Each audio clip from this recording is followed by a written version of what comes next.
I'm a god. I have been stabbed, shot, poisoned, frozen, hung, electrocuted, and burned. Every morning I wake up without a scratch on me, not a dent in the fender. I am an immortal.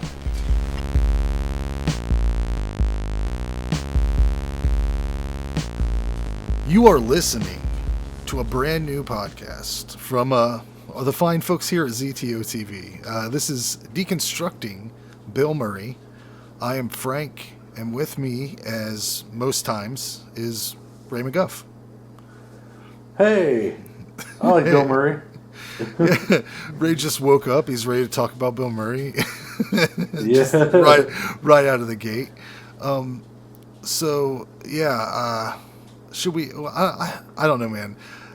What do you want to do first? Do you want to try to explain what this movie is, essentially? Yeah, I guess we probably should explain what it is first.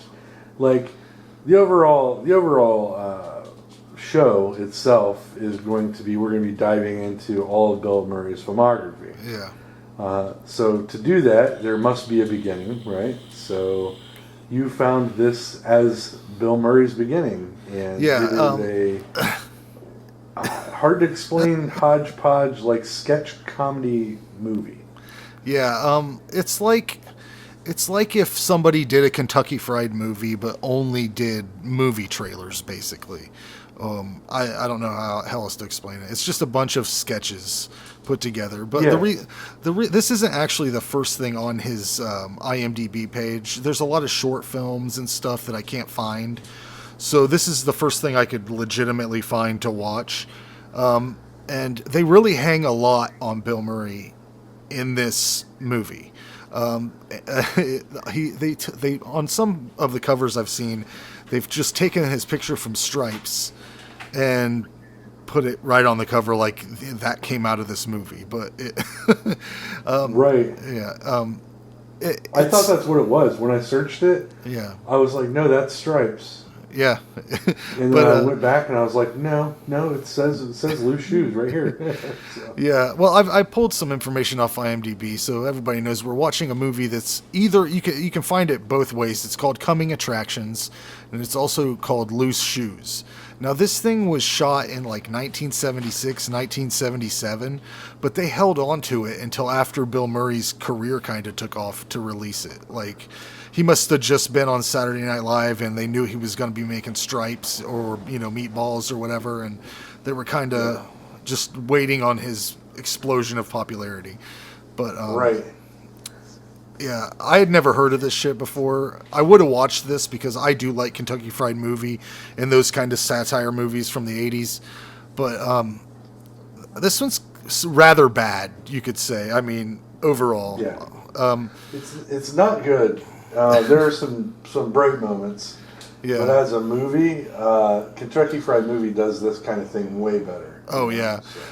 This works better as YouTube clips, I would assume. There's some stuff I liked and a lot of stuff I didn't like. Let's go ahead and read the summary that IMDb lists. It says, broad satire and buffoonery presented as a series of movie trailers. Among the titles and subjects are The Howard Hughes Story, Skateboarders from Hell, The Invasion of the Penis Snatchers, and much more. And then the funniest thing is the title of this movie, Loose Shoes.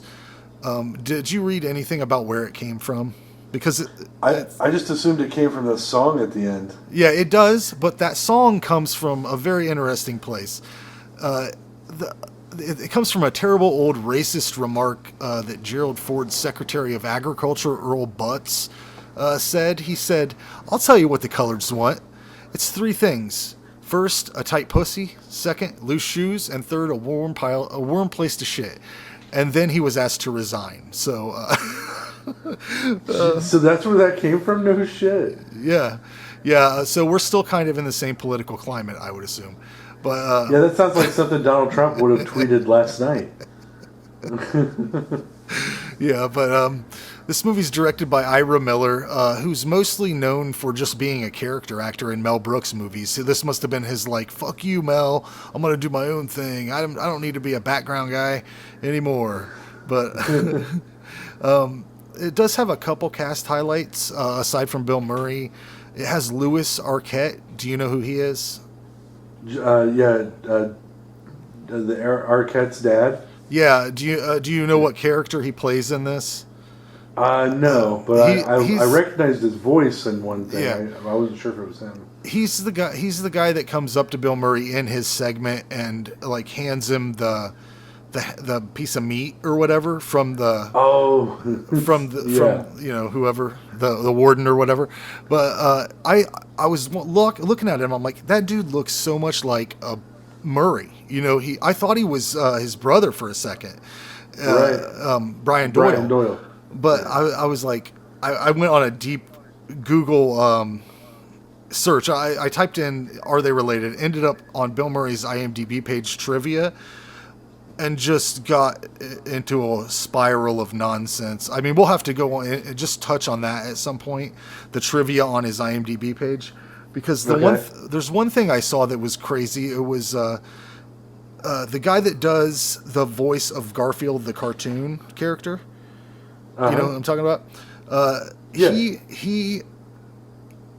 He also does the voice of Peter Venkman in the Ghostbusters cartoon. So that's like two Bill Murray connections to that guy. Right, and then Bill Murray did the voice of Garfield in the Garfield cartoon. Right, yeah. That's just weird. Garfield movie, yeah. Yeah, but aside from Louis Arquette, you have Howard Hessman, who you might remember from Head of the Class, and also Buddy Hackett and Sid Haig are in this. So that was a couple things. Sid Haig, yeah. I didn't notice him at first. He pulls a gun at some point in some sketch. I can't even remember which one it was, but they all kind of mashed together in my head. I gotta say too, all of these segments are dated.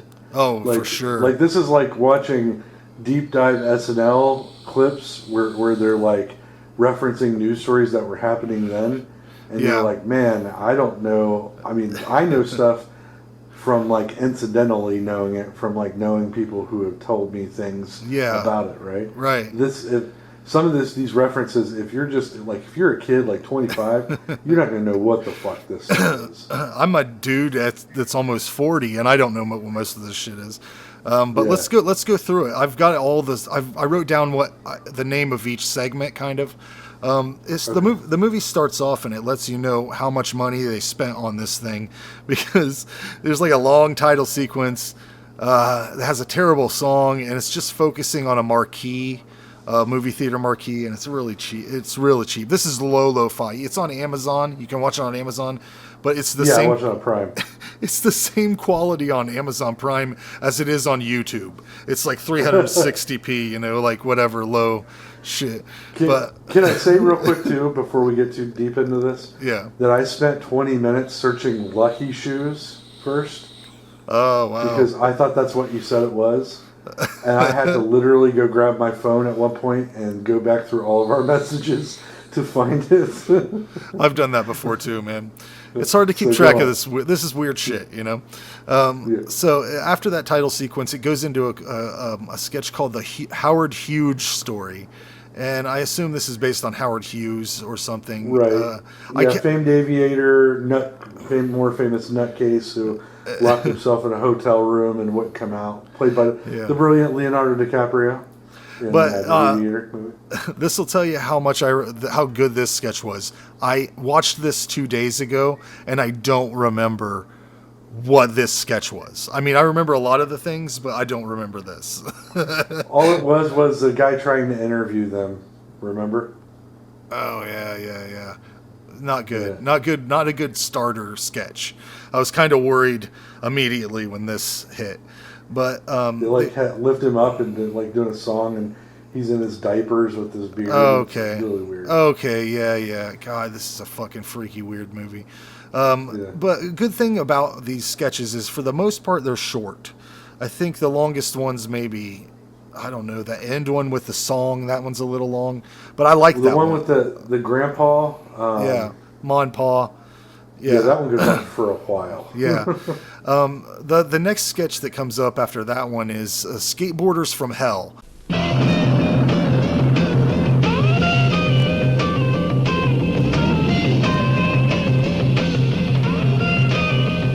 They were born to wander aimlessly. The only home they knew was the one between their legs, until they found a sleepy little town they wanted for their very own. Skateboarders from hell.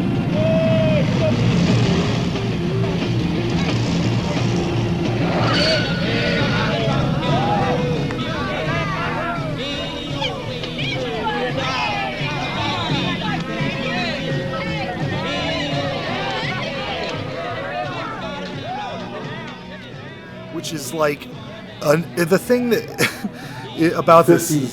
Yeah. It's like if they took, I don't know. It's like the beginning of skateboarding, kind of. You know, like these are like longboards, and they're not really, you know, like skateboarders from hell nowadays would be like half pipes and, you know, all this stuff. These are just like basically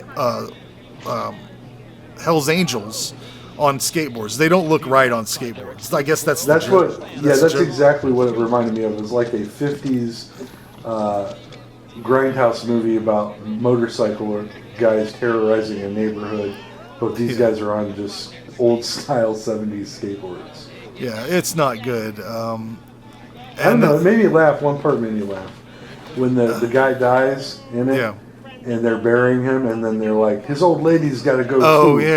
Part of it. She's not dead, and they still force her into the hole. It made me kind of laugh. Yeah, well, didn't they have his body on a skateboard or something? Like, yeah, his body on a skateboard. I don't know. The next sketch is called Invasion of the Penis Snatchers. This is just guys screaming when they go to take a piss or have sex and they don't have a dick anymore. They came from another planet, a dying planet. All they sought were the means to keep their civilization alive, and they found what they were looking for on Earth. Sorry, honey. Go back to sleep. I'm just going to the job. Okay, dear.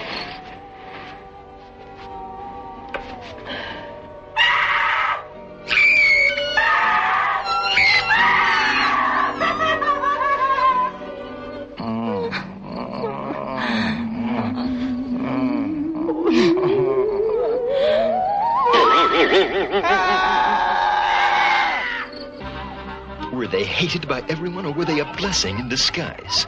They're still among us. Who will be their next victims? It could be you, or the guy sitting next to you. Check now.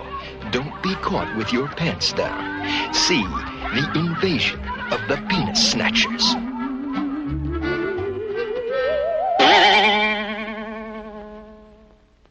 This is really disturbing. This one was just like, I was just like, it made my skin crawl. The thing about most of these sketches are, I don't understand, like, it's just bizarre. I don't even know how they wrote it. It must have been a lot of cocaine, I'm assuming, or something. Because there's some drugs, you could tell drugs were heavily involved. It's like buddies sitting around, like if we would have been sitting around at Palmer's house when we were like in our early 20s, making like, hey, wouldn't it be funny if we did a sketch about, you know, instead of Invasion of the Body Snatchers, they take your dick, you know, and then somebody actually went and did it. You know? Yeah. Oh man, there are some highlights. The next sketch that comes up is the Bill Murray sketch. It's called 3 Chairs for Lefty, and the story, I guess, is that Bill Murray's character is on death row for killing a judge, and he's trying to learn law to get out or something. I don't know. There's so many jokes in this that I didn't understand. But he's also a master chef. Is that what he is? He's very pretentious and about his food too. Right. You know? Well, that's so the I part. assumed he was a master chef because they keep asking for recipes too. So let's try to walk through this sketch piece by piece. The first thing that happens is you see him looking at books and stuff, and then what happens next? They come down and ask him, like, they're like, hey, you're going to die soon, and the warden really wants that recipe. Oh yeah. He's like, oh, I don't think I'll do that. You know, and stares at him. This is death row.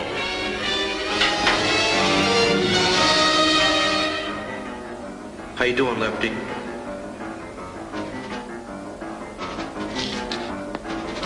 This is Lefty Schwartz. He's been sentenced to death in the electric chair. While in prison, Lefty has learned to make better use of his time. He's studying the law to better himself and hopefully get himself out of this God-forsaken, inhuman, man-made hell of concrete and steel. It's just too bad he killed a judge.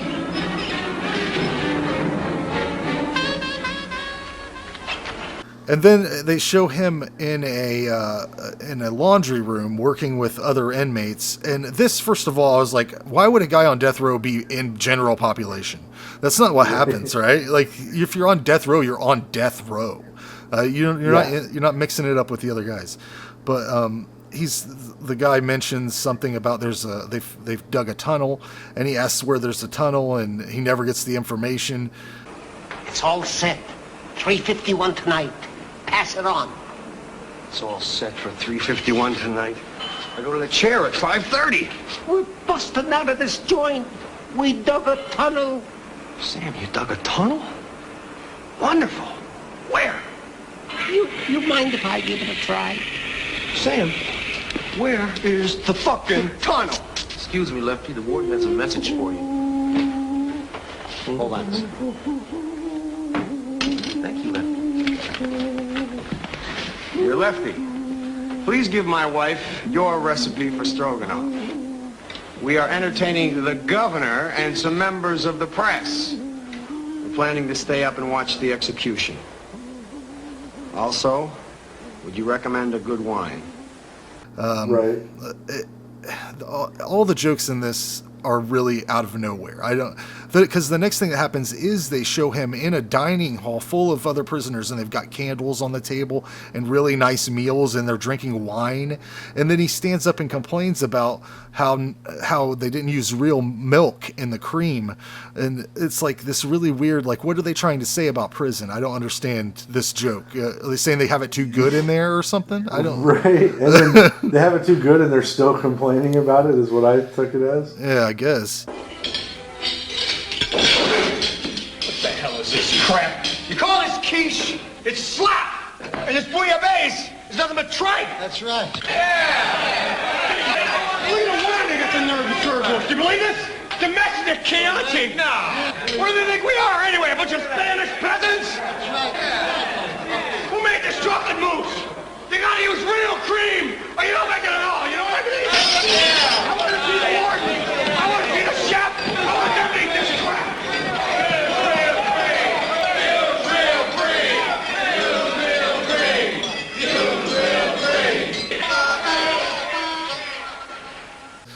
So then what happens is they show him getting led to the chair, essentially, and he's still trying to read these lawyer books. So I guess they're saying that they shouldn't have hope and they shouldn't try to get out of their situation or whatever. I don't understand what their point is on this sketch.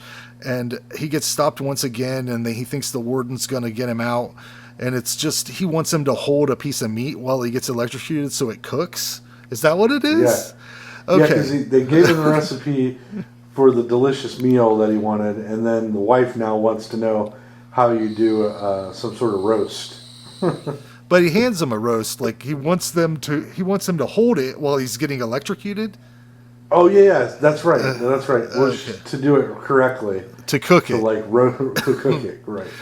But when they're walking him to the chair, they show like several little weird things happening in other cells.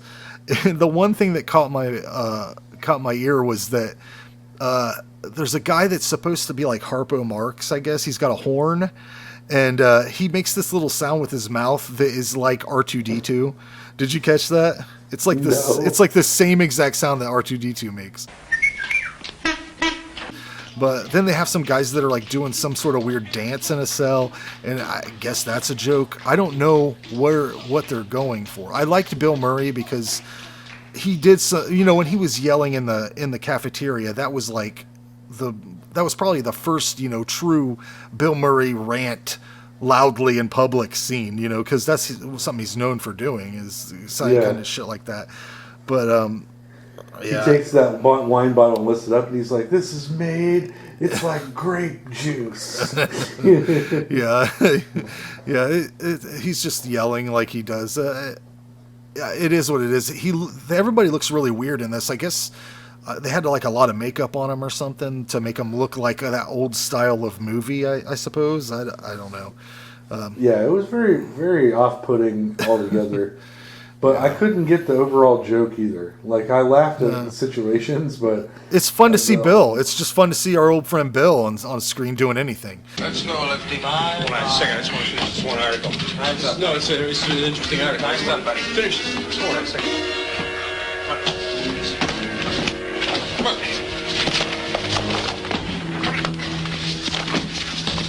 And finally, Lefty's moment of truth had arrived. Hold it! Hold it! The warden's coming! And it was time to walk that last 100 yards.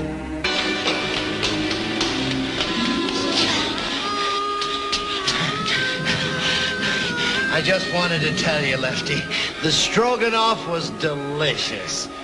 We're having roast tomorrow, and the missus was wondering if you wouldn't mind holding this, huh? Wait. Is there any word from the governor? Too much paprika, but he liked it. Now we're done with all the Bill Murray stuff. So, which is crazy because he's top billed. See what I did there? Yeah, he is top billed. Always top billed. But the next sketch is called The Sneaker, and this is a sort of Woody Allen type character. I don't know if this is based on an actual Woody Allen movie because I've never really watched his shit. But oh, really? You've never seen a Woody Allen movie? You've never seen what the fuck is it called? It's like his biggest one, the one with Diane Keaton. I can't remember the name of it off the top of my head now. Is it the one about New York or whatever? I can't remember what it's called. Yeah, it might even be called that. I'm aware. Manhattan, is that sound right? Is that it? I don't know. Something like that. I don't know. I've never. It's never. Story Morning Glory too. It's never interested me at all. I don't know. I always thought he was creepy and weird. I did. Yeah, that's his thing, and it was funny until he fucked his daughter. But you know. But this sketch is like a Woody Allen type character. I can't remember exactly what happens. Well, I remember. It's a Woody Allen character. If you're familiar with him at all, he's a very fidgety, kind of weird dude. And he goes out to take a piss one night, and he ends up talking to who he believes is a famous movie star. He's funny. He's Duddy. Duddy Allen in The Sneaker. I wish I knew what it is I'm doing wrong. I went out and I bought new clothes. I didn't bathe or shave for days. I did everything you told me, and Louise still won't take me back. I see here, kid. You gotta stop trying to be like me. It won't work. Yeah, but you always had women falling all over themselves just to get to you. They'd kill for you. They probably all fuck like bunnies on their first date, huh? Now, who is this you're talking about? You, Clark Gable. I'm not Clark Gable.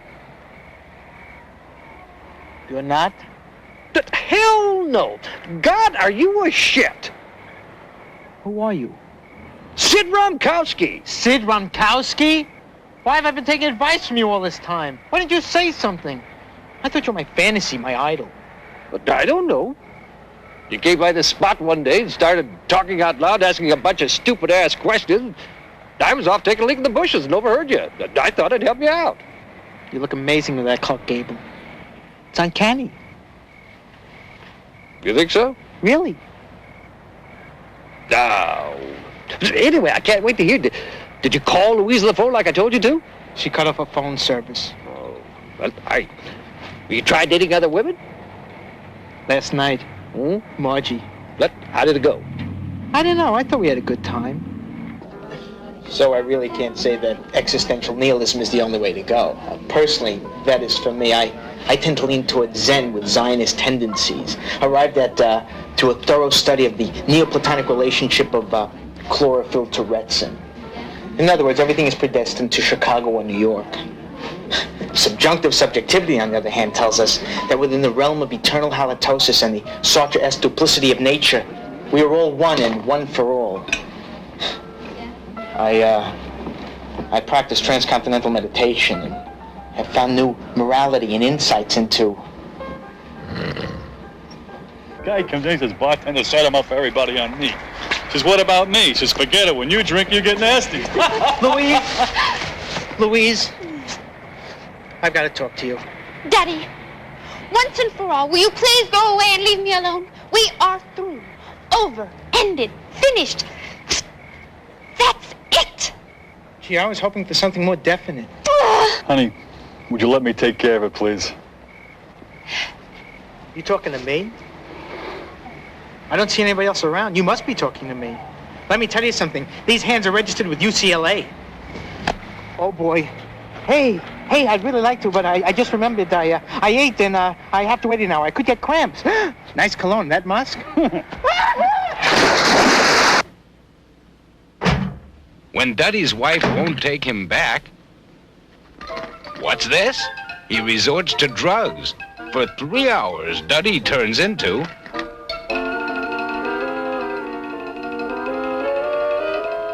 a used car salesman.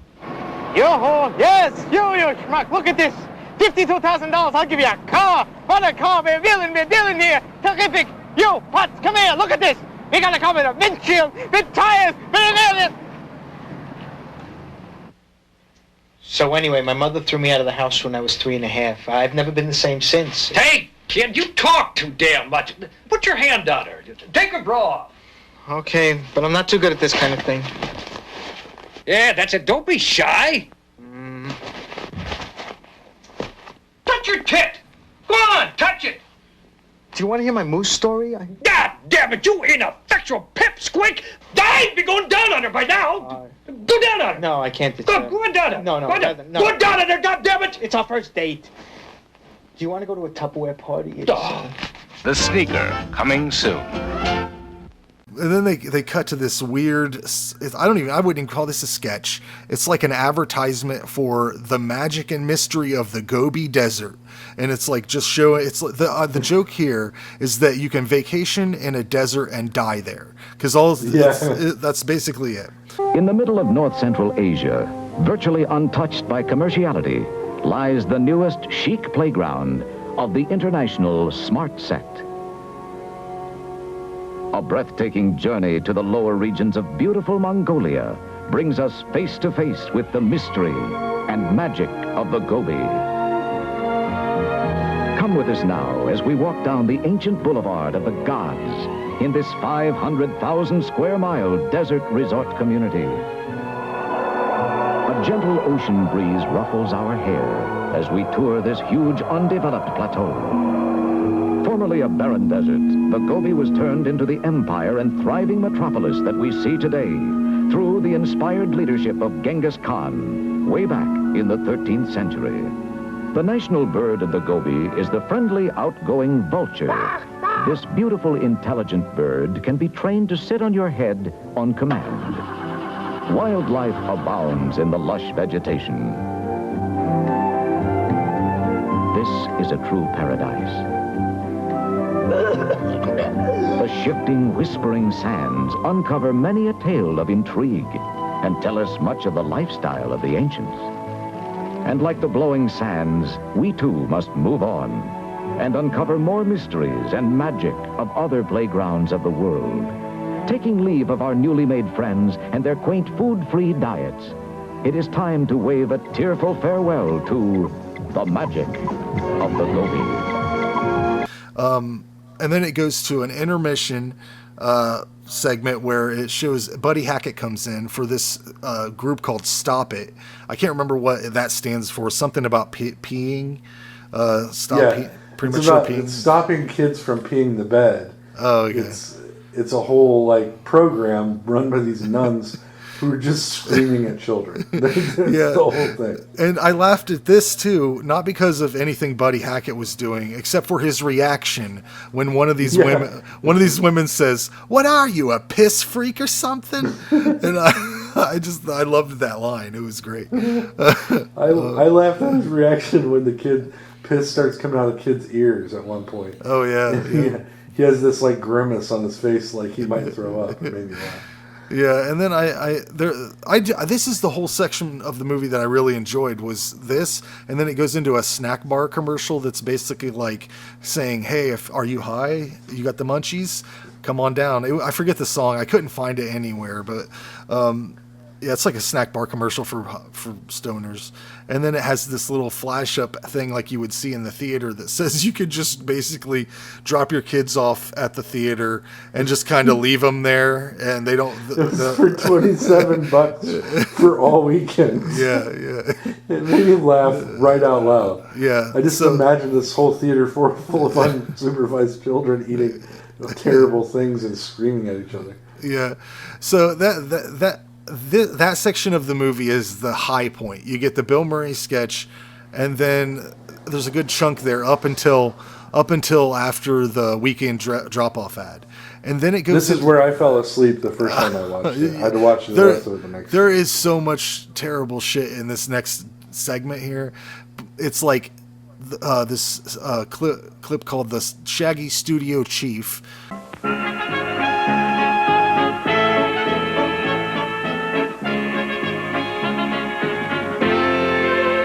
What happens when this movie mongrel exchanges bodies with a famous motion picture mogul? Walt Disney Productions has done it again.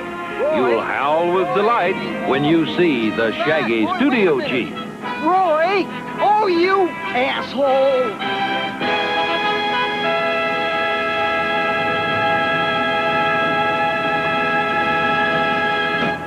Hello, sir. How are you today? Don't ask. Look, I'd like to rent a car right away. Okay, will that be cash or credit card? Credit card. I seem to have lost my wallet. I seem to have lost my pockets. Much as I'd like to help you, I'm afraid we're going to need some of those things in order to rent you a car. What? I'm Walt Disney! Walt Disney!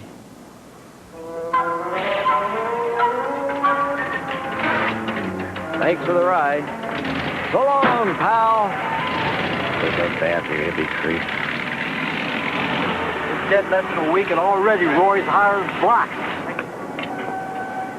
Yes, it's another fun-filled laugh riot as the Disney Studios goes to the dogs. I'm sorry I'm late. I got hung up chasing cars. Mr. Disney, I am sorry. I tried to stop. Put me down. Come. Damn it, put me down. I'm gonna have all your asses. Put me down, you goddamn fairies. Ooh.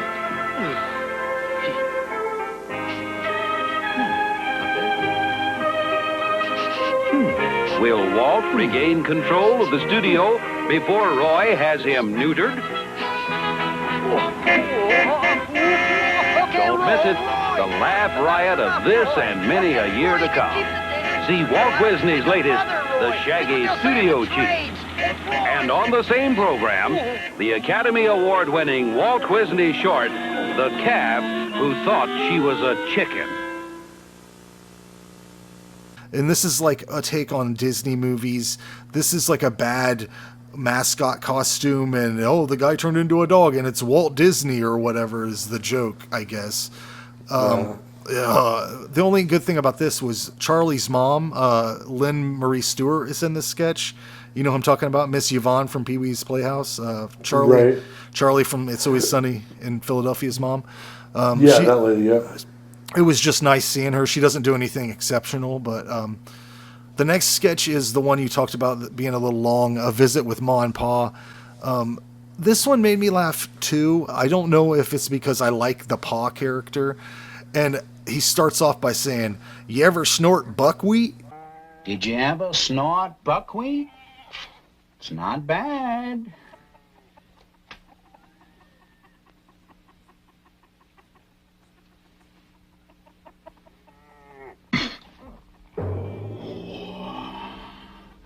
And he's like snorting buckwheat, but then there's this whole thing with this pig that talks. This pretty pig is an asshole. Yeah, there's a lot of foul language coming from a pig that, is base. It's very base humor, but it made me laugh. How's it going? Who said that? Who's here? I did, dummy, over here. The name's Francis. Oh, I'm not hearing this. It can't be. You're a pig, and pigs don't talk.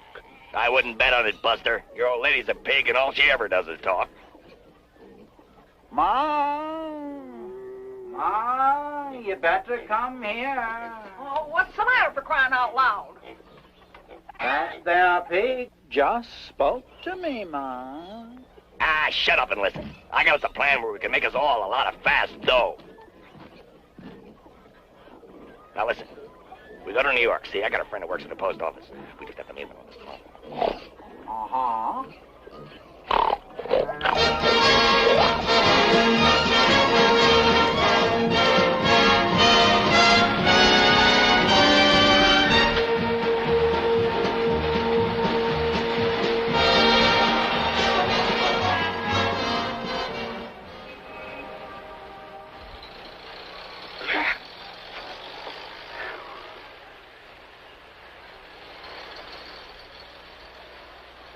Hi there, Ma.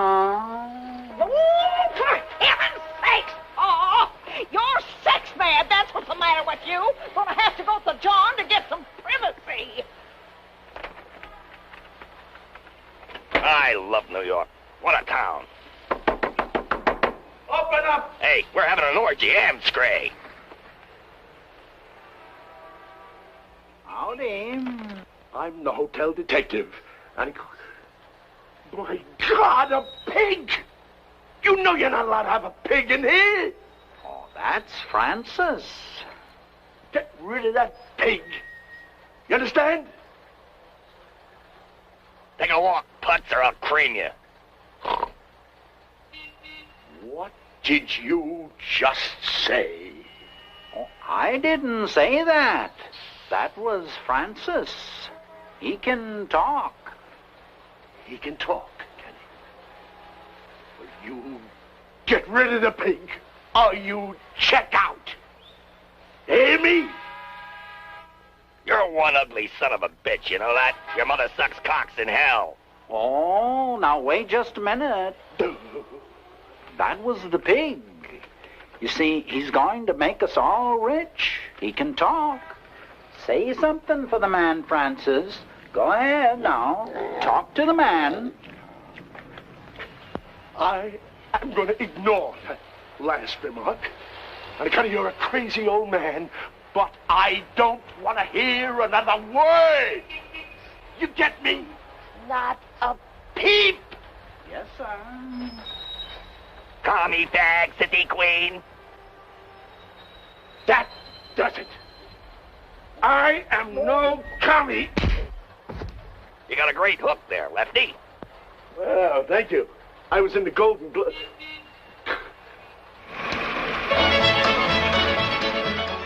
I mean, I was struggling to get laughs in this movie, so I was any port in a storm, you know what I'm saying? Because the next thing is like this birth of a nation thing where it's just a really brief thing that Charlie Chaplin pops out of some woman's vagina. I laughed during this. This one for me was like something that I would write. It's the birth of a nation, and it's just this woman's legs, and it's all these different people coming out from different time periods until you get to Charlie Chaplin, and then he goes off and has an adventure, and we follow. Yeah, it made me laugh really hard. It's this. They go into like a sketch called "The Kid and the Yid," and it's Charlie Chaplin and a Jewish guy or something. I don't even. The kid isn't Jewish. Charlie Chaplin's Jewish, and the kid doesn't know until the very end when he's trying to offer him different foods, and the Charlie Chaplin's like, "No, I'll just eat my shoe. I'm just going to eat my shoe. I can't eat any of this," because he keeps offering him stuff that Jewish people can't eat. And then finally the kid's like, "You're a Jew. Get out of here, Jew."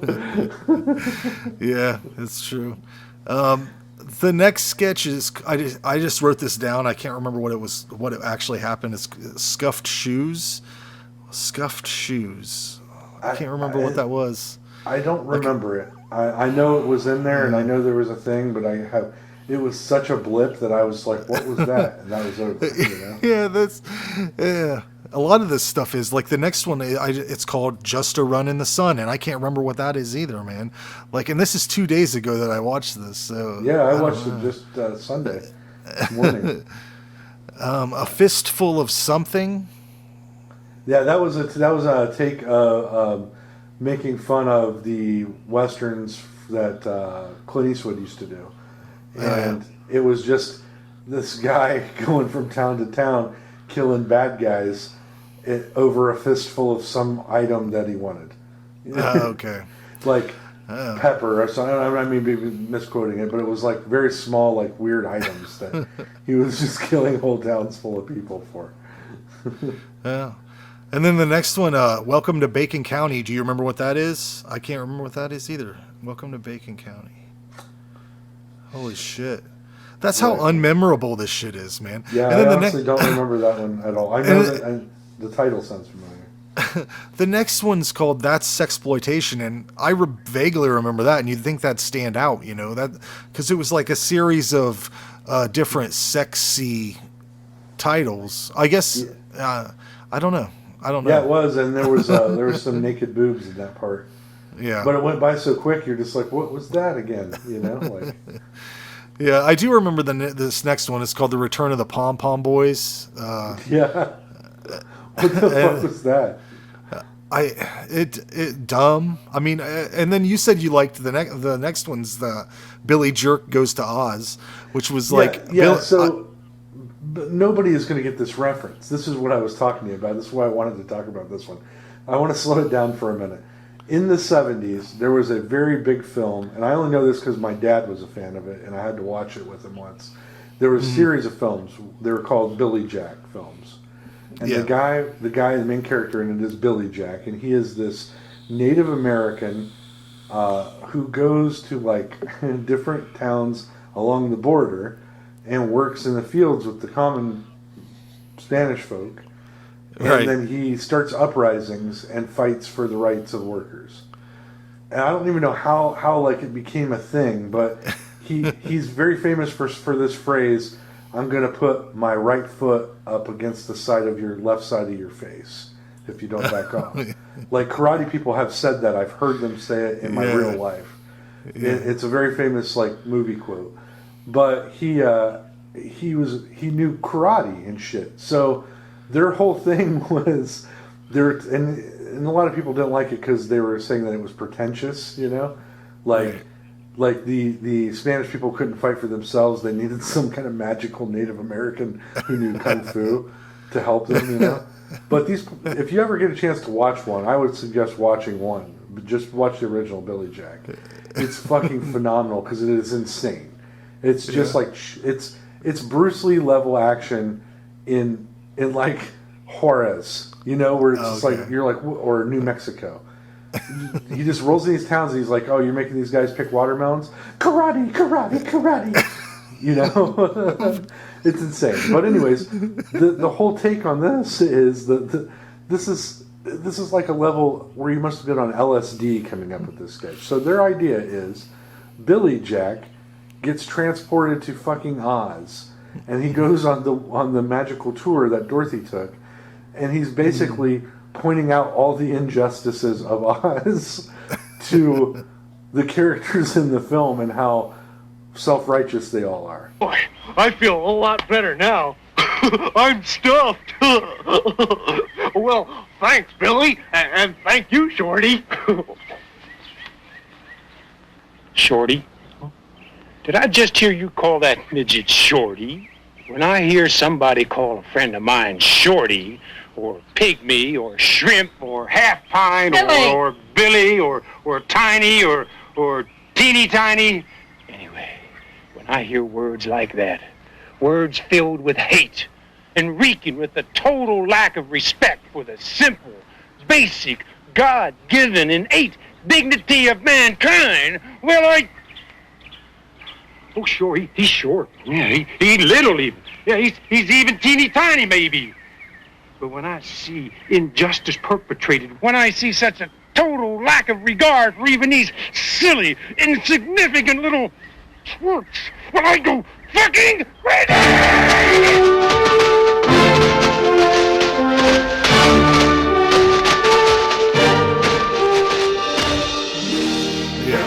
It was insane. Like I was like, there's so many things that won't translate in this sketch now. Let alone back then. You had to have been because these were like B movies, you know. They were popular, but you had to at least know what they were to even understand what they were doing, you know.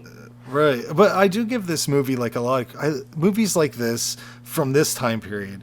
I give them a lot of like, I guess, punk rock cred or whatever, because they did shit here that if like the next sketch is called Dark Town After Dark, and it's the last sketch of the movie, and they have that song about loose shoes and tight pussy and all this, and like I'm gonna play the whole song in its entirety right now. So listen up. Hey Calvin, I want you to pass these around to the guys. A little something I wrote up on the way over here.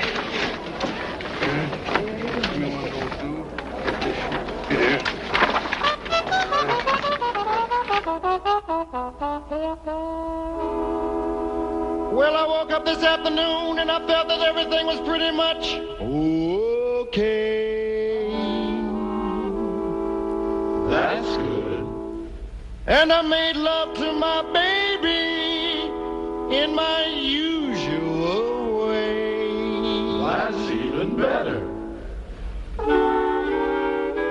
I tried to put on my shoes, they were too tight, they would not fit.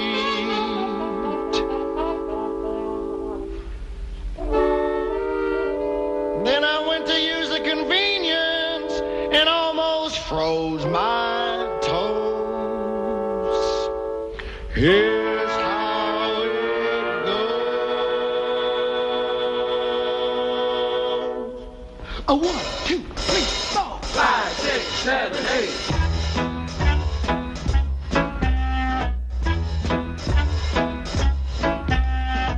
Now I'm returning my Nobel Peace Prize. All my Oscars are crowned my Pulitzer Prize. Some folks look at my medals with greed. I just laugh at them all and say all I really need is, well, it's tight pussy, loose shoes, and a warm place to shit. Tight pussy, loose shoes, and a warm place to shit. Tight pussy, loose shoes, and a warm place to shit. That's it. That's it.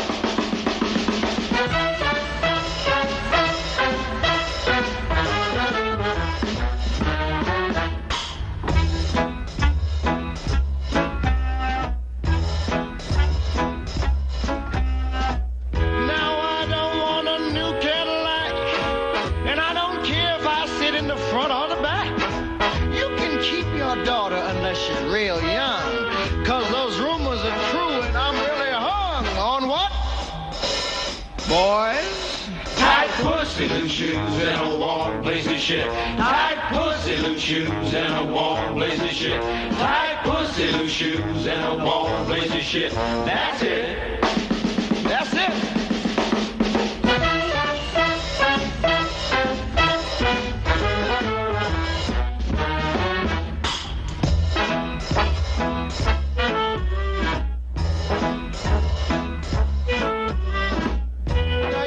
Find me in a watermelon patch, out with the boys digging up some scratch just to buy some muggles or maybe some hash.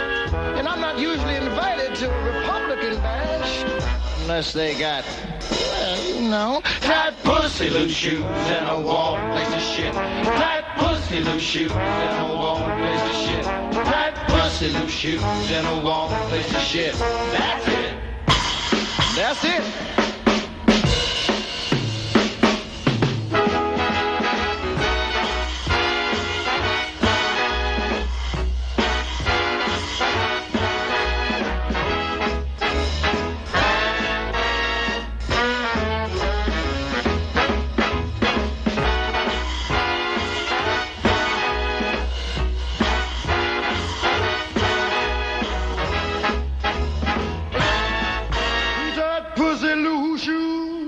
And a warm place to share.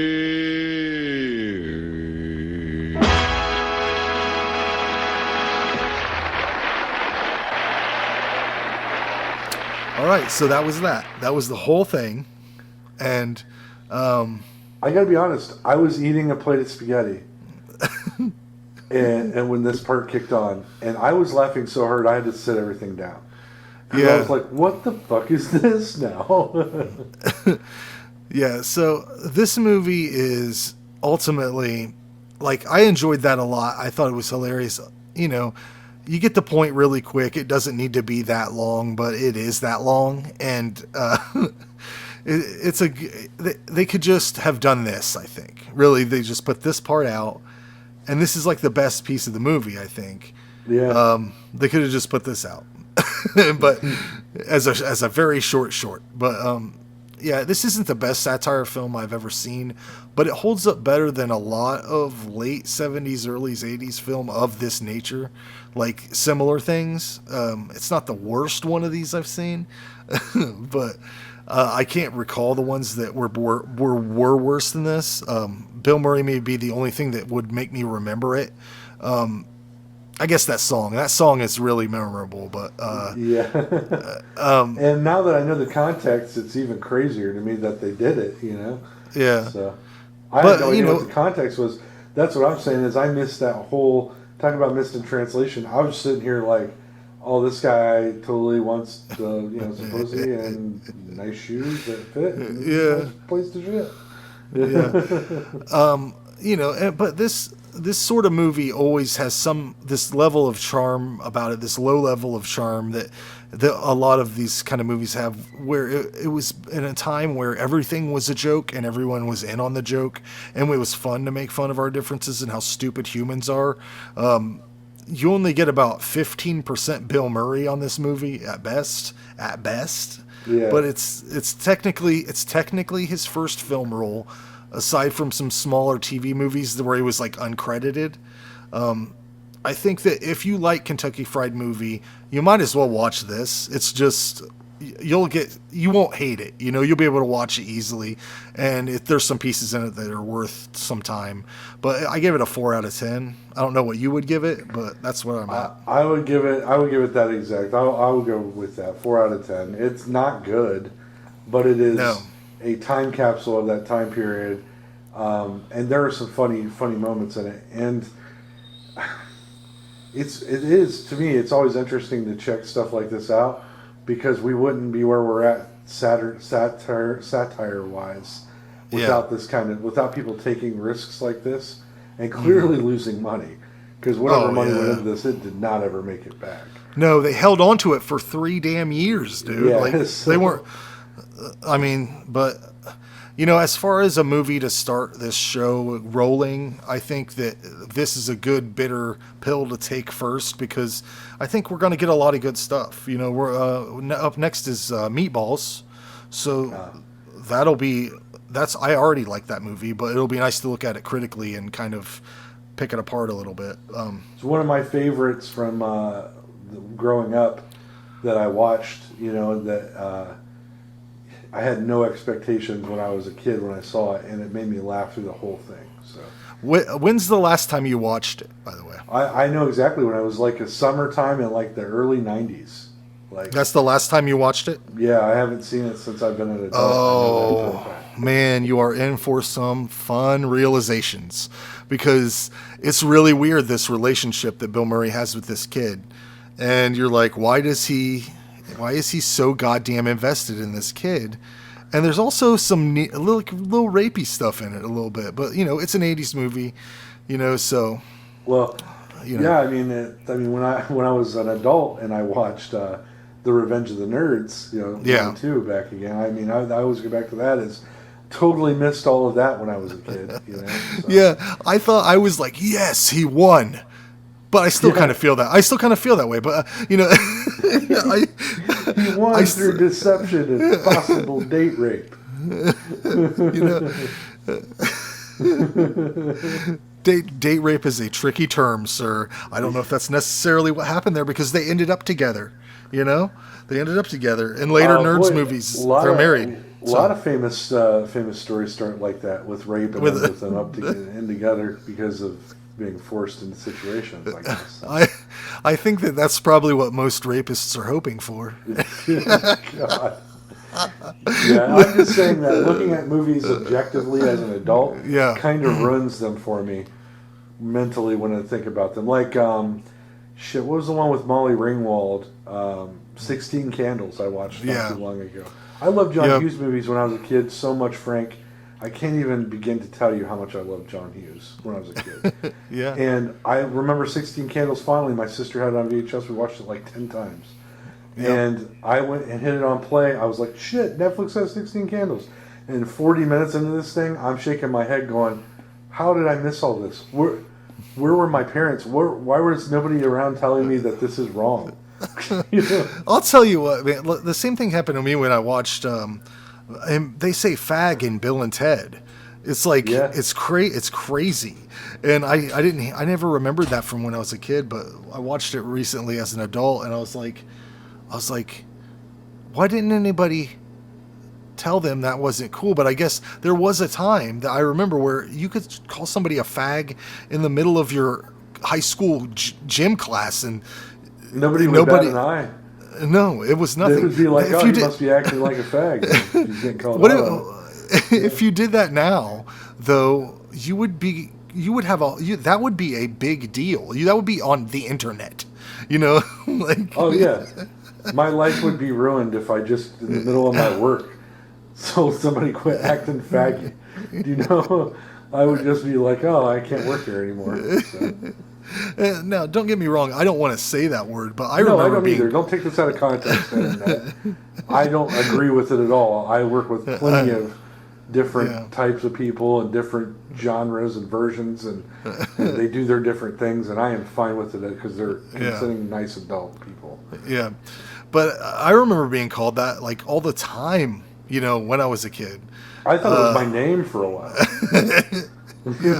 So, you know, it was so common back then that, you know, but yeah, it's going to be interesting. We're going to run into some problematic stuff, for sure. This is true. But anyways, we'll see you guys next time. Do you have anything else to say, Ray? I just want to tell everybody, don't act faggy. Yeah. No, I'm just kidding. Don't send me hate mail. No, I just wanted to say, I grew up in a different time. Okay. So, it's how I was raised. That's how I was raised. Is that if you ran a certain way, you were acting weird. And it's on me. I'm changing myself, though. I'm working on myself. I have been for years, and now I'm okay with everybody. All right. So don't get mad at me. I love Bill Murray. He's a great man. He's certainly not faggy. No.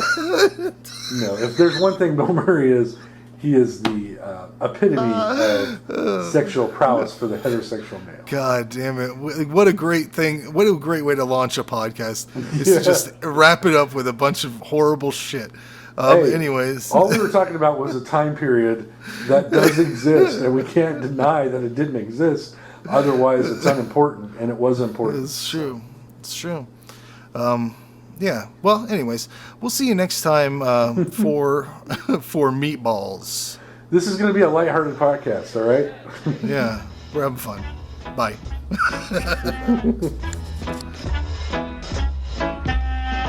Now I'm returning my Nobel Peace Prize. All my Oscars across my Pulitzer Prize.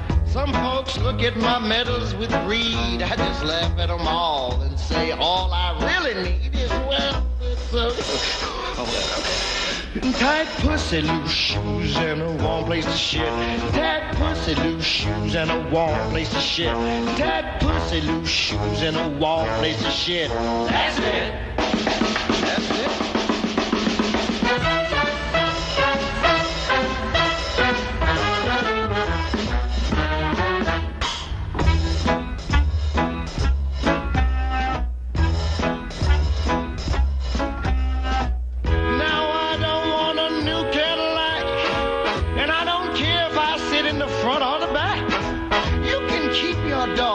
She's real young, 'cause those rumors are true and I'm really hung on what?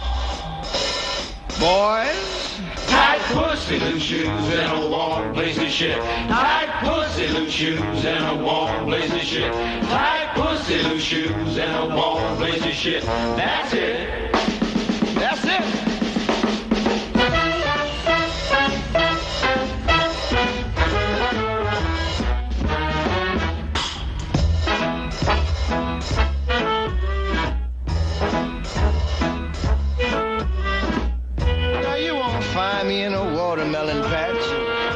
while with the boys digging up some scratch just to buy some muggles or maybe some hash. And I'm not usually invited to a Republican bash unless they got, well, you know, tight pussy, loose shoes, and a warm place to shit. Tight pussy, loose shoes, and a warm place to shit. Tight pussy, loose shoes, and a warm place to shit. That's it. That's it.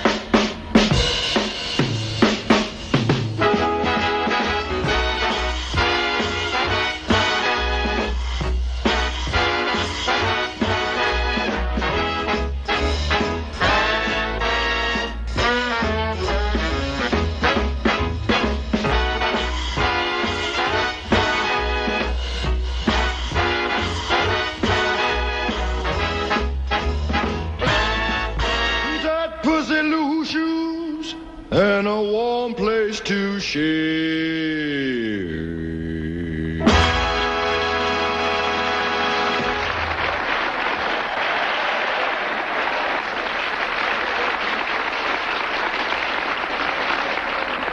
That's Darktown After Dark.